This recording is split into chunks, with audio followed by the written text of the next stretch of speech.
یکیتیا اودیا بازرگانی و کارسازی لحلبی بداخویانی که دوماندنا دورپیچ لسر تخین شغمق صدو اشرفی بن زید جی شرمزار کرن یکیتیا دیار کرن گو گرتنا پرانیا کارگه هم بوی سدما گو 15,000 کارگه به کار بمینن هر وها دازانین گو دورپیچ دوباره کرنا سیاست تکچویی و گل سوریه ناپجرینه داخویانی جهلا یکیتیا اودایم بازرگانی و کارسازی با ام دی یکیتیا اودایم بازرگانی و کارسازی لهر سه تاخن شیخ مقصود اشرفی و بنی زید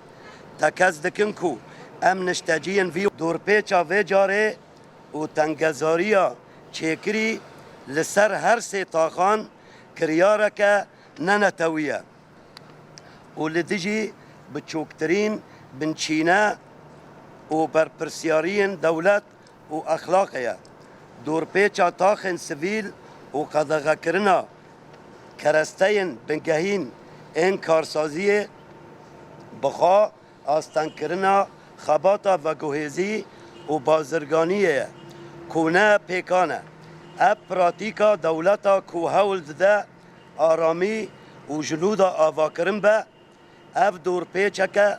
ستمکار اف دورپیچا ستمکار هشت کو همه تواهی فابریقه و کارگه به راوستاندن و چالاکیا بازرگانی و کارسازی هلوشین و ریجایا بیکاری بلند ببه کو افجی گفک راست آب پاره جیانا افجی گفک راست